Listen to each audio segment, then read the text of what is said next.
Mes très chers compatriotes, en ces instants critiques pour notre nation, je m'adresse à vous avec la gravité et la solennité qu'impose la situation.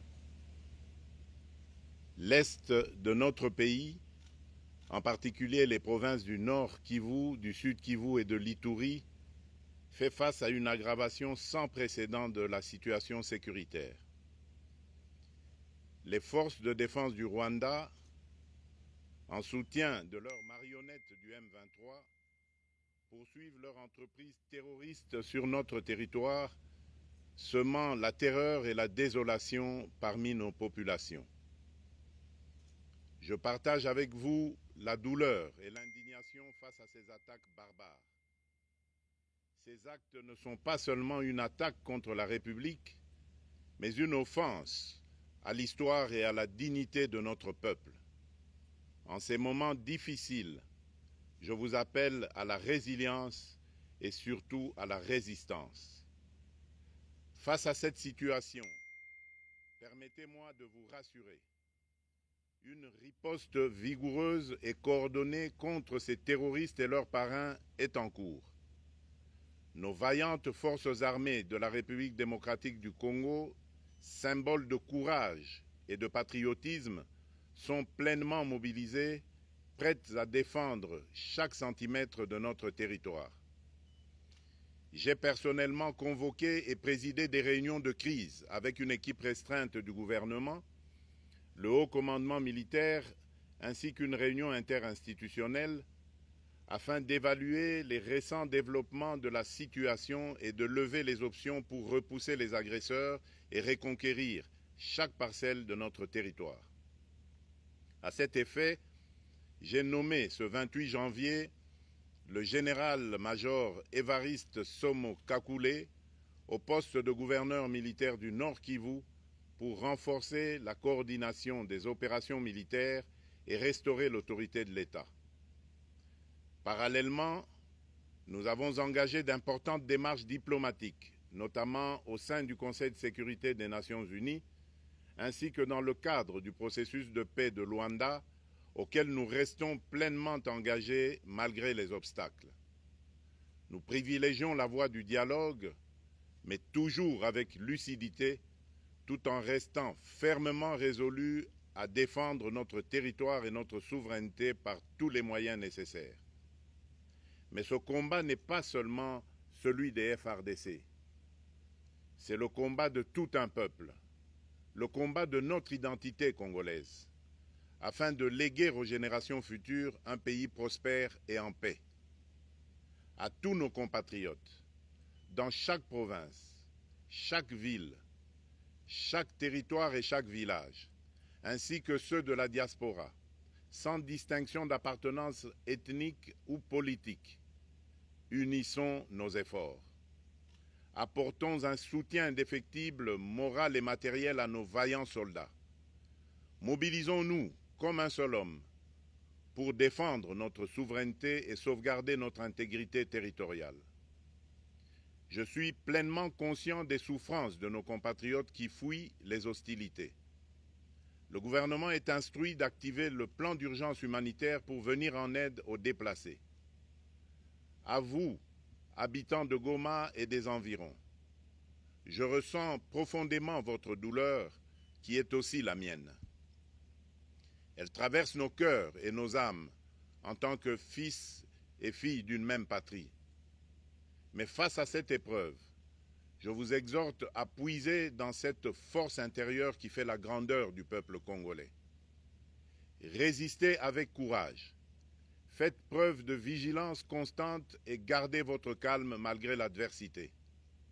Sachez que nous ne sommes pas restés inactifs. Des plans de contingence sont préparés pour assurer la protection de la population civile et prévenir toute escalade de la violence. Les dispositifs de sécurité ont été renforcés pour protéger les zones stratégiques et nous travaillons sans relâche pour garantir le fonctionnement des services essentiels. Je tiens à rendre un hommage solennel à tous ceux qui ont payé le prix ultime dans cette lutte pour notre dignité et notre souveraineté. J'ai une pensée pieuse pour le général-major Peter Chirimwami, gouverneur militaire du Nord Kivu, tombé les armes à la main. Je m'incline avec respect devant la mémoire de tous nos militaires et de tous les Wazalendo tombés sur le champ d'honneur.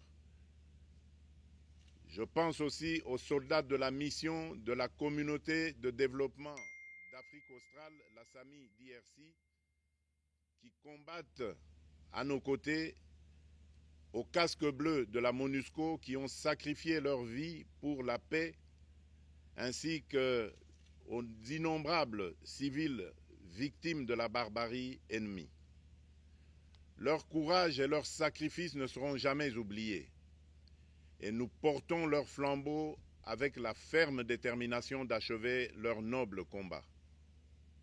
Je voudrais ici interpeller directement la communauté internationale et l'Union africaine. Le Rwanda continue de violer ouvertement et sans scrupule les principes fondamentaux de la Charte des Nations Unies ainsi que les accords régionaux. Pire, ces agissements se déroulent dans une impunité totale et ce, avec un mépris manifeste des règles internationales et des valeurs que ces institutions sont censées défendre. Cette attitude arrogante, qui ne cherche même plus à masquer ses forfaits, est une provocation inacceptable à l'égard de notre souveraineté et de la stabilité régionale. La présence de milliers de soldats rwandais sur notre sol, leur soutien politique, logistique et militaire à leur pantin du M23, ainsi que leur implication dans l'exploitation illégale de nos ressources naturelles, nous conduisent tout droit à une escalade aux conséquences imprévisibles, mettant en danger toute la région des Grands Lacs.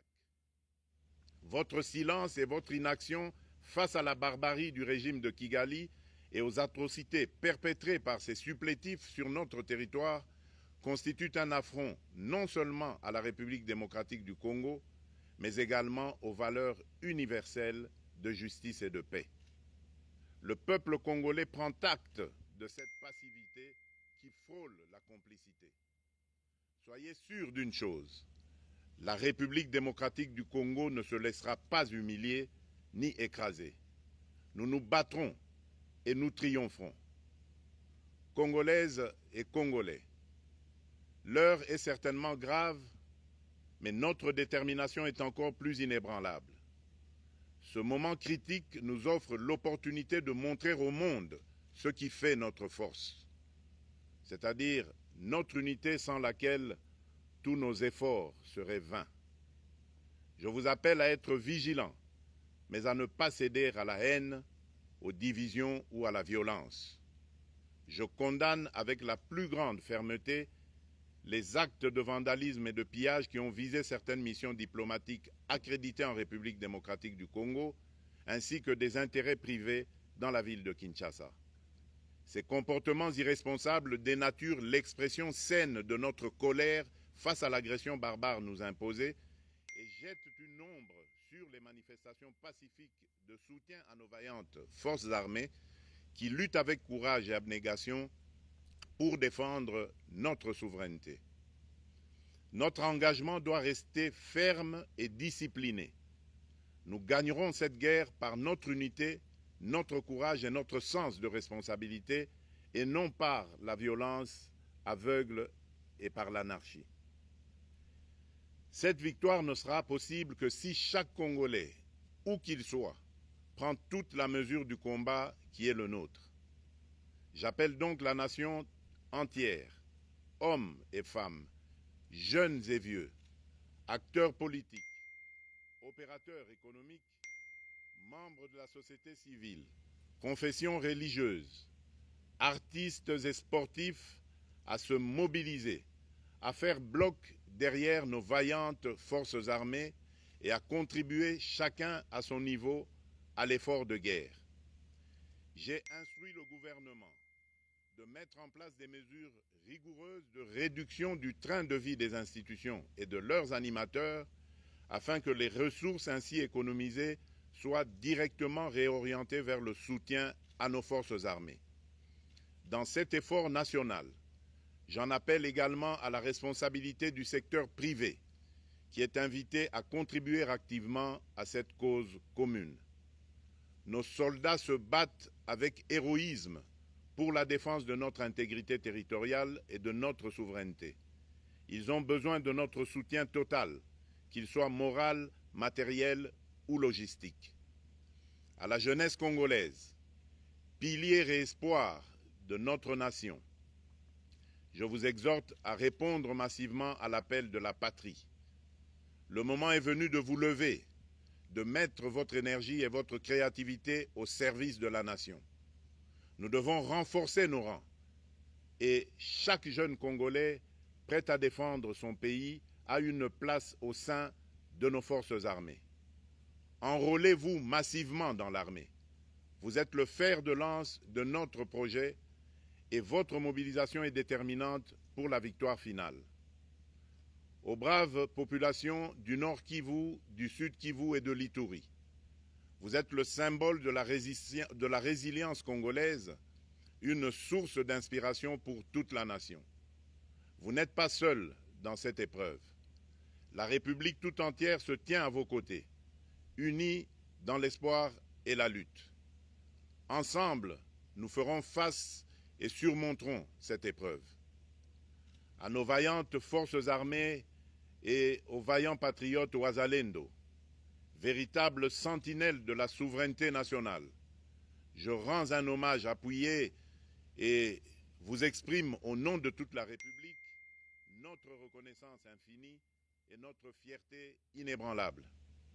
Votre bravoure, votre discipline et votre engagement sans faille inspirent et mobilisent tout un peuple déterminé à défendre son territoire. Sachez-le, la République ne vous abandonnera jamais. Votre combat est le nôtre et vos sacrifices ne seront jamais oubliés. Vous incarnez l'honneur de la nation congolaise. À tous mes compatriotes d'ici et de la diaspora, la République démocratique du Congo ne pliera pas. La République démocratique du Congo ne reculera pas. Je ne vous abandonnerai jamais. J'en fais ici le serment. Le soleil n'a pas cessé de briller sur notre patrie. Ensemble, main dans la main, nous surmonterons cette tempête et nous ouvrirons une ère nouvelle de paix et de prospérité pour les générations futures. Que Dieu bénisse la République démocratique du Congo et son peuple. Je vous remercie.